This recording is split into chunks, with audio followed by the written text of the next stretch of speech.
আমি আর বারবার বলতে চাই না, এটা বিধানসভার ইলেকশন নয়, এটা লোকসভার ইলেকশন। দিল্লিতে বিজেপি সরকারকে হাঁটাতে হবে, তার ইলেকশন।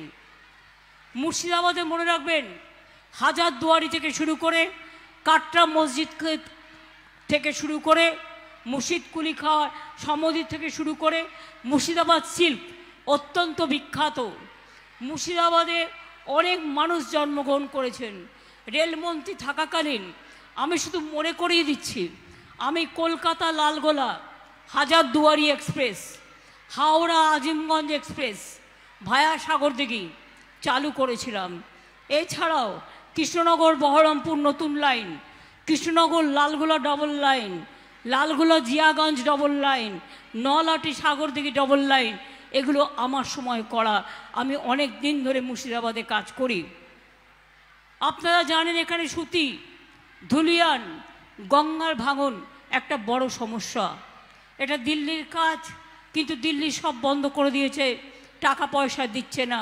তা সত্ত্বেও আমরা 250 কোটি টাকা অলরেডি বরাদ্দ করেছি এইসব এলাকায় কাজ করবার জন্য। এছাড়াও কান্দি এবং কান্দির যে মাস্টার প্ল্যান, সেই মাস্টার প্ল্যানও আমরা কমপ্লিট করে দিয়েছি। এতে মানুষের লাভ হবে, মুর্শিদাবাদ জেলার, বহরমপুর জেলার, এবং এই খুব অনেক কিছু লাভ হবে। ওটা 440 কোটি টাকার কান্দি মাস্টার প্ল্যান, 10 লক্ষ মানুষ উপকৃত হবে। মুর্শিদাবাদে অনেক মানুষ বিড়ি শিল্পের সঙ্গে যুক্ত, তাদের জন্য সামাজিক সুরক্ষা স্কিম করেছি আমরা। তাদের প্রিমিয়াম রাজ্য সরকার জমা দেয়, আপনাদের কোনো পয়সা জমা দিতে হয় না।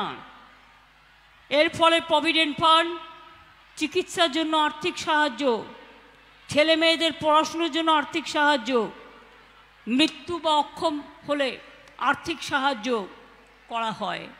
মুর্শিদাবাদের আর 1-1.5 বছরের মধ্যে মুর্শিদাবাদ জেলায় আমরা 5,75,000 বাড়িতে আমরা কিন্তু পানীয় জল পৌঁছে দেব। মুর্শিদাবাদ মেডিকেল কলেজ, হাসপাতাল, ডোমকল, জঙ্গিপুর ও সাগরদিঘি সুপার স্পেশালিটি হাসপাতাল, মুর্শিদাবাদ বিশ্ববিদ্যালয়, আলিগড় বিশ্ববিদ্যালয়, Domkal girls college, Raninagar GD college, Bhagwangola PTTI, 13টি পলিটেকনিক, 7টি আইআইটি, এগুলো কিন্তু আমাদের সরকার করেছে। বহরমপুরে ইন্ডাস্ট্রিয়াল এস্টেট হচ্ছে, জঙ্গিপুরে পুলিশ জেলা হয়েছে, বহরমপুরে মহিলা পুলিশ স্টেশন হয়েছে, সাগরপাড়া থানা, শক্তিপুর থানা এবং সাইবার ক্রাইম থানা হয়েছে। সাগরদিঘি তাপবিদ্যুৎ প্রকল্প একটা বড় প্রকল্প, 4র্থ পর্যায়ের কাজ 1600 মেগাওয়াটের কমপ্লিট হয়ে গেছে। হাতে নেওয়া হয়েছে আরও 660 মেগাওয়াটের কাজ।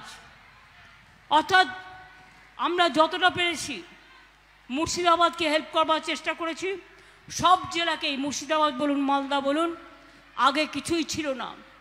এমনকি আপনাদের আম হয়, আমের বাগান আছে, সেই আম যাতে নষ্ট না হয়ে যায় তার জন্য হট ওয়াটার ট্রিটমেন্ট প্ল্যানও মালদায় করা হয়েছে, যার সুযোগ মুর্শিদাবাদের লোকেরাও পান।